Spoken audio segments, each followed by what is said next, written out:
Assalamu alaikum warahmatullah. My name is Gulam Nabi. I'm a student class 10th Shaheen of Institute राय दरभंगा। तो चलिए आज हम mathematics का class chapter number 3 pair of linear equation in two variable का सवाल लेकर के आ गए हैं।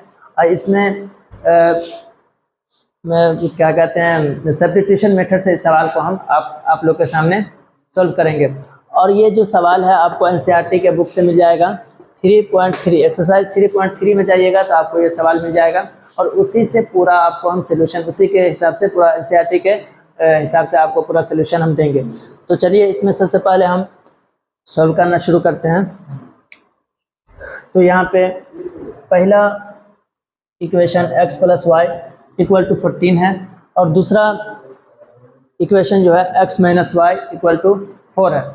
तो पहला इक्वेशन का हम सॉल्व करते हैं। पहला इक्वेशन को सॉल्व करने के साथ साथ मेरा जो वैल्यू निकलेगा x का वैल्यू निकलेगा लेकिन वो y के टर्म में निकलेगा। तो उससे आगे जो हम करेंगे उससे जैसे जैसे सॉल्व करते जाएंगे वैसे वैसे आप लोग को बताते जाएंगे। तो चलिए सॉल्व करते हैं। x + y = 14। तो यहाँ पे हम x लिख लेंगे और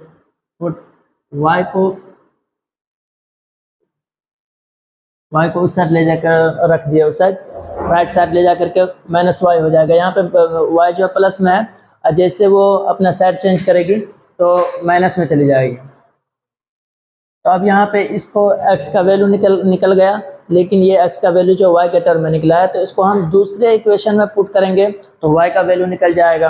तो चलिए हम देखते हैं कैसे y का वैल्यू निकलता है। यहाँ पे लिख लेते हैं पुटिंग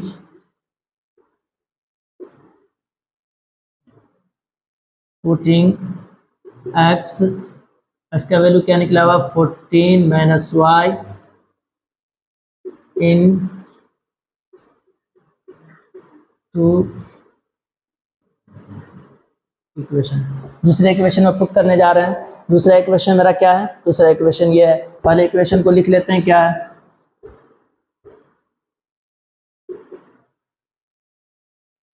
ये मेरा दूसरा इक्वेशन है। दूसरा इक्वेशन है। अब इसमें हमको पुट क्या करना है? पुट करना है x का वैल्यू जो आया उसको पुट करना है। चलिए पुट करते हैं। यहाँ पे 14 - y x का वैल्यू आया हुआ है तो फिर ये x का वैल्यू पुट कर दिए और ये y जो है उसको लिख लेते हैं वैसे।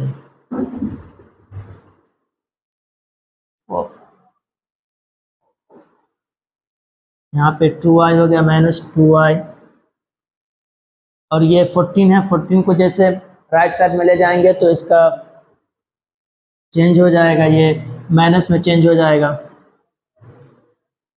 माइनस में चेंज हो गया। अब इसको हम इसे घटा देंगे तो क्या हो जाएगा -10 हो जाएगा। अब इसको सबसे पहले अब इतना आ गया तो अब इससे हम क्या करेंगे तो माइनस और माइनस यहाँ पे प्लस हो जाएगा तो माइनस प्लस हो गया, ठीक है। और दूसरा काम क्या करेंगे तो ये 2 है तो इस 2 से हम 10 को हम काट देंगे। अगर ऐसे ही रखेंगे तो ये y है, अगर उस साइड जाएगा तो इसके भाग में चला जाएगा, ये हो जाएगा। तो हम यहीं से काट देंगे, डायरेक्टली यहीं से काट देते हैं।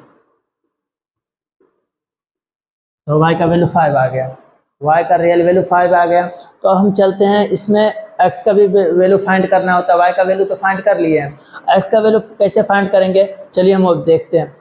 इसके लिए x का वैल्यू फाइंड करने के लिए जो y का टर्म आया था ना, जो x के टर्म y के टर्म में आया था, x का वैल्यू y के टर्म में आया था तो y का वैल्यू 5 निकल गया तो वहाँ पे हम पुट कर देंगे तो मेरा वो x का रियली वैल्यू आ जाएगा। यहाँ पे हम पुट कर देते हैं।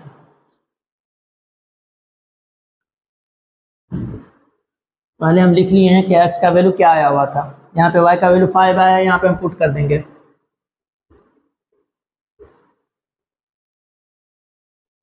चलिए तो ये हो गया कितना 14 में से 5 गया तो 9,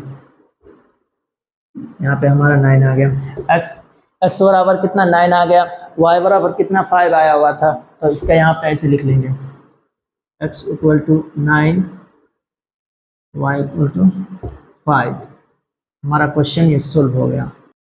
चलिए चलिए दोस्तों, तो हम देखिए पहला क्वेश्चन बना लिए थे और अब दूसरे क्वेश्चन की तरफ चलते हैं। और यहाँ पे देखिए ये फ्रैक्शन के फॉर्म में है, फ्रैक्शन के फॉर्म में है तो पहले इसको असल फॉर्म में लाना पड़ेगा, उसके बाद ही सॉल्व कर सकते हैं।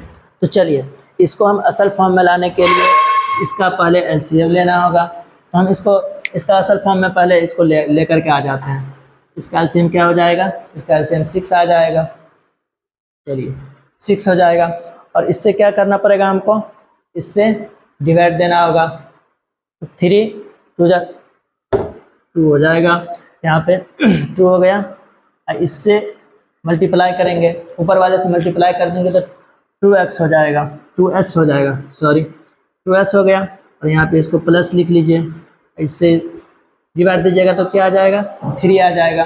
और ऊपर वाले से मल्टीप्लाई कर दीजिएगा तो 3t हो जाएगा, 3t इक्वल टू 6 है। ठीक है, अब यहाँ पे देखिए, अब यहाँ पे क्या कर सकते हैं आप, डायरेक्टली क्रॉस मल्टीप्लाई कर सकते हैं इससे। ठीक है, तो क्रॉस मल्टीप्लाई कर दीजिए, 2s plus 3t equal to 6 को 6 से मल्टीप्लाई कीजिएगा तो कितना आएगा, 36 आ जाएगा। तो यहाँ पे हमारा ये पहला इक्वेशन है, यहाँ पे दूसरा इक्वेशन है। पहला इक्वेशन हमको मिल गया और दूसरा इक्वेशन भी हमको मिल गया। तो अब हम इसको सोल्व कर सकते हैं। यहाँ फ्रैक्शन के टर्म में था तो इसको सोल्व करना थोड़ा डिफ़िकल्ट हो जाता, तो इसलिए हम इसको अपने फॉर्म में लेके आ गए हैं। अब इसको सोल्व करना इजी हो जाएगा। चलिए तब इसको हम सोल्व करते हैं। यहाँ पे s t माइनस 3 है, फर्स्ट इक्वेशन है। अब इसको हम क्या कर सकते हैं, t को राइट साइड में लेके चले जाएंगे तो माइनस में ये प्लस में आ जाएगा। ठीक है, s3 प्लस t, तो यहाँ पे हमको s मिल गया। s क्या मिला, 3 प्लस t, t के टर्म में है। इसका तो असल वैल्यू तो नहीं है, लेकिन असल वैल्यू हमको t फाइंड करने के बाद मिलेगा। तो चलिए हम अब t को देख लेते हैं। t को इसको दूसरे इक्वेशन में पुट करेंगे। दूसरा इक्वेशन ये है, इसमें पुट करेंगे ना s को तो हमारा t निकल जाएगा। पुट करते हैं,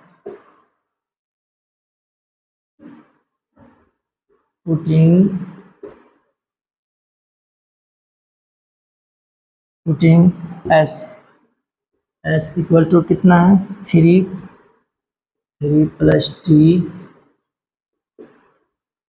इन